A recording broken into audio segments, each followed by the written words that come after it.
Македонија е исправена пред тешки предизвици и времиња кога се негира се што е македонско, се задира во идентитетските прашања и има обиди да ги украдат историјата и културата. Сега е пресуден момент за нашата татковина, да ја сочуваме унитарноста и државноста. Ова се главните пораки од денешниот форум како да го заштитиме македонскиот идентитет. За се може да разговараме, но за личниот идентитет никако. А никако и никогаш за идентитетот на нашата татковина.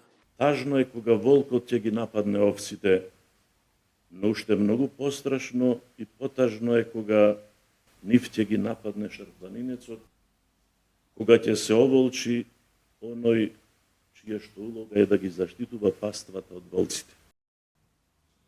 И тажно беше кога однадвор други не негираа, застапувајќи ги своите интереси, но неспоредливо потажно е кога самите однатре се негираме. Македонија го смени името, попушти на притисокот од Грција.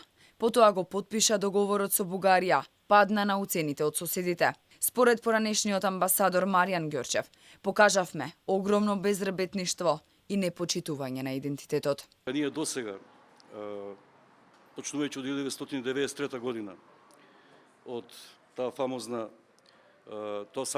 попуштање пред притисокот на Грција, па потоа привремената спогодба во 1995 година, откажувањето од знамето на Република Македонија, непочитувањето на пресудата на Судот на правдата во Хаг на 5 декември 2011 година, откажувањето во член 49 од македонското малцинство, покажавме огромно безработништво. Македонскиот идентитет мора да се зачува, порачаа учесниците на форумот. Заедништвото и обединувањето носат промени кои ќе ја извадат Македонија од овој ќорстокак.